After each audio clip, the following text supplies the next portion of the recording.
Welcome back mga kababayan sa Tagalog Crime Stories, kung saan ibinabahagi ko ang aking obsession sa true crimes at isinasalaysay ko ito sa Tagalog. Kung gusto mo ang mga ganitong contents, make sure to subscribe at turn on all the notifications para lagi kang updated sa mga bago kong videos. Kung gusto mo naman na suportahan ang aking channel sa ibang paraan, you may do so by checking these options. Sa mga nagdaang taon, ang karamihan ng mga tao sa Pilipinas ay mas pinipiling magtrabaho sa labas ng bansa at isa sa mga karera na kanilang pinapasok ay ang pagtatrabaho at pagsampa sa cruise ship. Ang idea na maaari kang makarating sa ibang lugar habang nagtatrabaho ay isa sa mga magagandang benepisyo. Ang pagbuhos ng napakaraming mga Filipino na nag-apply ay naging magandang epekto naman sa maritime industry. Kung pagbabasehan mo ang datos, 30% ng mga taong nagtatrabaho sa dagat ay mga Filipino.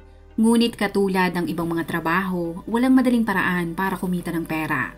Bagamat maraming perks at magandang mga benepisyo, ang pagtatrabaho sa cruise ship, mapa local o international man ay mahirap din. Base sa article na napublish ng Maritime Fair Trade noong nakarang taon, ibinahagi ng isang Filipino na bagamat nakakalibot siya sa iba't ibang bansa, ay mahirap ang magtrabaho sa isang cruise ship dahil sa napakahabang shift at napakalimitadong time off or rest day. Kaya kung may pagkakataon na makapagpahinga ay ginagawa na nila ang lahat para ma-enjoy ang kanilang day off. Bumababa sila ng barko para tuklasin ang ganda ng mga lugar na malapit sa pantalan. Bumibili sila ng iba't ibang mga bagay gamit ang pinagpaguran nilang pera. At kung tapos na ang kanilang rest day, ginagawa din nila ang lahat para gumaan ang kanilang trabaho. Katulad ng lalaking ito na masayang nagsasayaw habang siya ay naka-duty. Ang lalaking yan ay kinilalang si Arvin Joseph Mirasol na isang Filipino. Siya ay pinanganak noong February 8, 1990 at siya ay tubong San Jose, Batangas.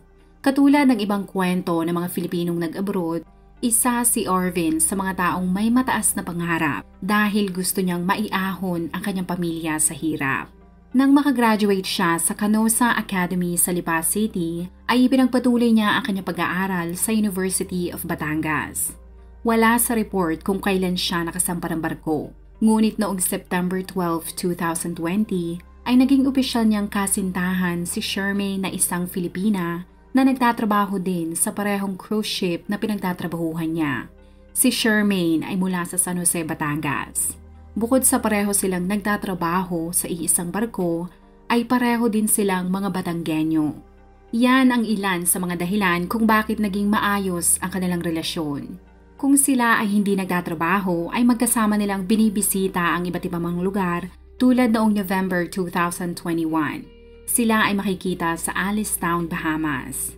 Nang matapos ang kanilang kontrata, ang dalawa ay nakita naman na nagtungo sa Love's Island Beach Resort sa Mabini, Batangas noong April 2022. Sa ganda ng takbo ng kanilang relasyon, isang buwan pagkatapos niyan, silang dalawa ay ikinasal sa Tagaytay noong May 12, 2022. Pagkatapos ng kanilang honeymoon, ay makikita naman ang bagong kasal na ine-enjoy ang kanilang pagbabakasyon at nagtungo sila sa isang resort sa Calamba. Nang mairaos na nila ang kanilang kasal base sa social media activity ni Arvin, siya ay sumampamuli sa barko noong July 2022 dahil gusto niyang makapag-ipon para sa kinabukasan nilang mag-asawa. Mula Mexico, ang kanyang nasakyang barko ay nagtungo sa Cadiz, Spain. Nang matapos ang kanyang kontrata, siya ay masayang bumalik ng Pilipinas at silang mag-asawa ay nagtungo sa Caloocan City. At katulad ng lagi nilang ginagawa, hindi sila nagsayang ng oras para bisitahin ang mga magagandang lugar sa Pilipinas ng magkasama. Noong September ng nakaraang taon lamang, sila ay nagtungo sa Tagbakin Lakeview sa Lipa, Butas Rock Formation sa Batangas City at Calumala Heights sa Bawan. Ang mag-asawa pati ang kanilang mga pamilya ay masaya para sa kanila dahil kahit ang mga ito ay hindi nila madalas makita, ay alam naman nilang maganda ang kinabukasan ni Arvin at Shermaine. Bago magtapos ang taong 2023, ang 34 na taong gulang na si Arvin ay sumampamuli at tinanggap niya ang bagong kontrata sa barko na tinatawag na Symphony of the Seas na isa sa mga pinakamalaking cruise ship na pagmamayari ng Royal Caribbean International. Si Arvin ay naiulat na nagtatrabaho bilang isang stateroom attendant na tawag sa isang tao na naatasan na maglinis sa mga kwarto ng guest o mga bisita para ayusin ang kama ng mga ito. O kaya naman ay kunin ang mga basura doon, palitan ang mga tuwalya, mga tissue at kung may mga nagamit na mga baso o trays ay kailangan niya ding linisin ang mga yun. Hindi ako pamilyar sa job title na ito pero ang stateroom attendant ay tila parehas lamang sa ginagawa ng cabin attendant. Hindi naiulat kung sila ay magkasama ni Shermaine sa parehong barko. Ngunit katulad ng ipinakita ko sa inyo kanina, kilala si Arvin bilang isang palatawang tao.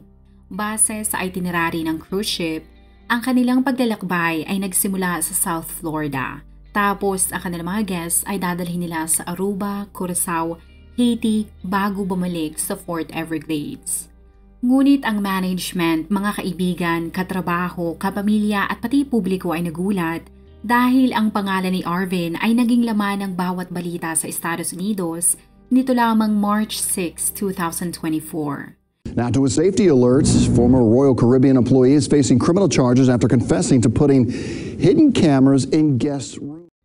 Ayon sa ulat, pagkadaong ng barko sa pantalan sa Fort Everglades, Florida, ay kaagad pinasok ng mga otoridad ang cabin kung saan tumutuloy si Arvin at kaagad nila itong inaresto. Base sa mga reports na lumabas, si Arvin ay inakusahan ng isang guest na naninilip sa kanyang mga dalagitang anak sa pamamagitan ng paglalagay ng mga maliliit na video camera sa kanilang kwarto noong February 26 pa.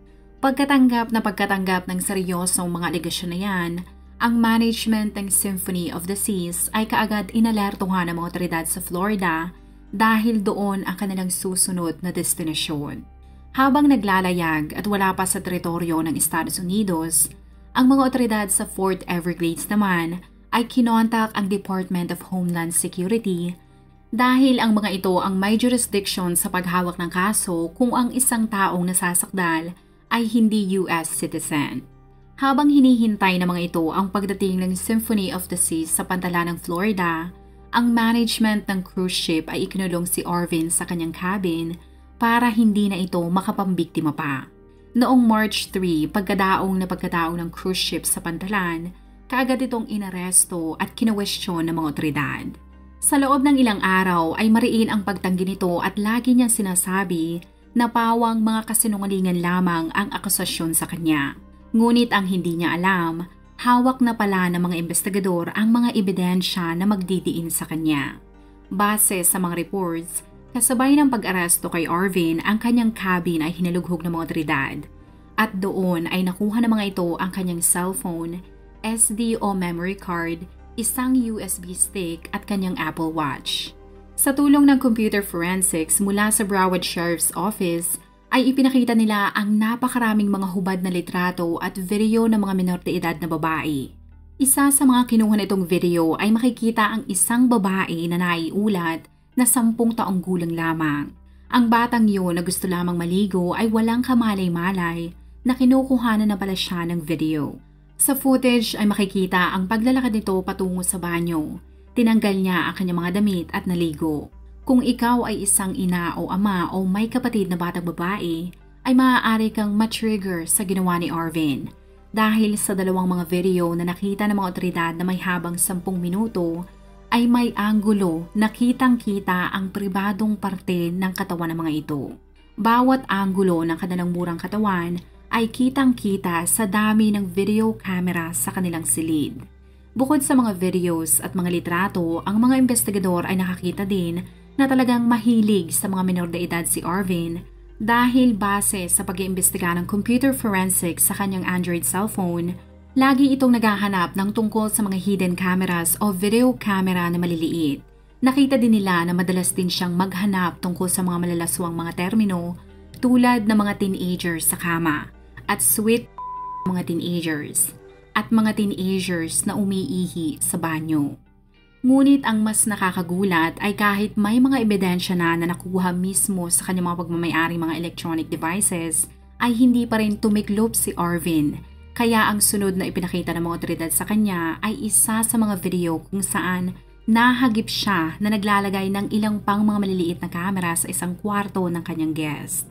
Pagkatapos maipakita ang nasabing footage na yan, ang 34 na taong gulang na Filipino ay wala nang nagawa kundi ang umamin sa mga kabulastugan niyang ginawa. Base sa court documents na ito ay nakalagay na binasahan ng mga investigador si Arvin ng Miranda rights para malaman ito na kahit anong oras ay maaari niyang ipatigil ang interview sa kanya dahil meron siyang karapatan na wag nang makipag-usap sa mga otoridad at kumuha ng sarili niyang abogado. Ngunit ang OFW ay pumirma sa dokumento na nagsasabi na kusa siyang magbibigay ng impormasyon sa mga otoridad.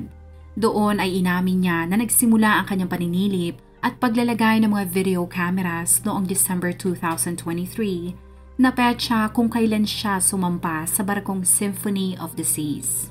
Sinabi niya na mahilig siya sa magandang babae, ngunit hindi siya interesado sa mga babaeng kaedad niya dahil ang tipo niya ay mga babaeng may edad na 16 pababa. Ang kanyang trabaho bilang isang stateroom attendant ang naging dahilan kung bakit naging madali para sa kanya na mag-install ng mga cameras.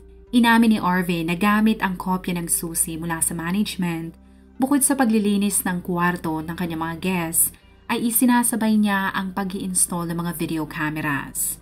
Kung nakasetup na ang mga camera ay meron siyang app sa kanyang cellphone na magbibigay sa kanya ng paraan para makita kung ano ang ginagawa ng guests sa loob ng kwarto nito. Ngunit sinabi niya na sa pagdaan ng ilang linggo at buwan na ginagawa niya yon, ay naging boring na ito para sa kanya. Kaya kalaunan upang magkaroon ng kadagdagang thrill, ay minsang pasekreto siyang pumapasok sa kwarto ng mga ito habang nasa shower o naliligo ang mga biktima. Gamit ang susi na ibinigay sa kanya ng management bilang isang stateroom, ay walang kahirap-hirap na nabubuksan ni Arvin ang mga kwarto ng mga ito. Inamin niya na kapag nakapasok na siya ay tatakbo siya ng napakabilis papunta sa ilalim ng kwarto ng mga guest. Doon ay gagamitin niya ang sarili niyang cellphone para i-record ang paglabas ng babae mula sa banyo. Mula sa pagtuyo nito ng kanyang katawan hanggang makapagbihis na ay ire-record ni Arvin ang bawat kilos nito. Nang tanungin kung ano ang rason niya kung bakit niya ito ginagawa, ay inamin ni Arvin ang mga videos ay ginagamit niya para mas lalo siyang masiyahan kapag siya ay nagsasarili. Sinabi rin niya na alam niya na iligal ang kanyang mga ginagawa at ibinahagi niya sa mga investigador na di umano'y tinangka niyang kontrolin ang lahat. Ngunit lagi siyang natatalo at mas nananaig ang tawag ng kanyang laman. Pagkatapos ng pag-amin niyang yan, si Arvin ay sinampahan ng 6 na mga kaso. Ngunit ang US District Court sa Florida ay gusto pa siyang sampahan ng 2 pang mga kaso. Noong March 7, 2024, siya ay humarap sa judge sa kauna-unahang pagkakataon. Doon ay pinag-usapan kung nararapat ba na payagan si Arvin na makalabas pansamantala habang naghihintay ng paglilitis. Ang ideyang yan ay matinding tinutulan ng prosecutor dahil para sa kanya, si Arvin ay isang flight risk dahil ito ay isang Filipino. Ibig sabihin, maaaring ang pamilya nito ay gawin ng lahat para makauwi ito sa Pilipinas at magtago sa liblib na lugar sa bansa. Nakiusap ito sa judge na huwag hayaan na makawala pa ang salarin at isipin ito ang epekto ng ginawa ni Arvin sa mga walang kamalay-malay nitong mga biktima. Kung paano nito nilabag at binastos ang pagkatao ng mga taong nagtiwala sa kanya. Ang public defender na nagrepresenta kay Arvin ay nangako sa hukom na gagawin niya ang lahat para hindi ito makaalis ng bansa. Ngunit kahit anong sabihin niya sa hukom, ang judge ay hindi kumbensido. Kaya nagdesisyon ito na para maging mabilis ang pag-usad ng paglilitis at walang mangyaring delay, ay hindi nito pinayagan na makapagpiyansa si Arvin.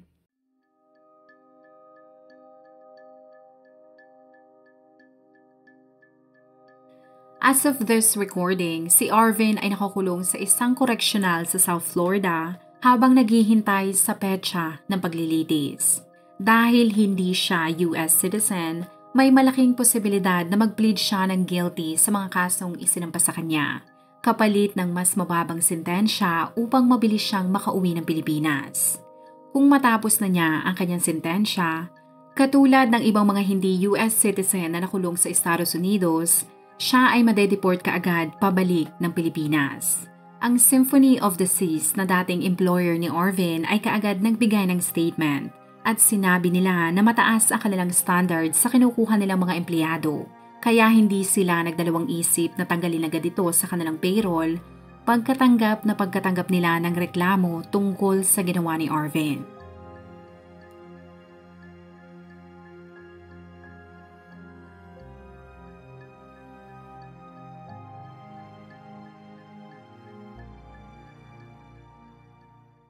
Kung ikaw ay nakinig hanggang sa dulo ng video na ito, maraming salamat sa panonood sa episode na ito.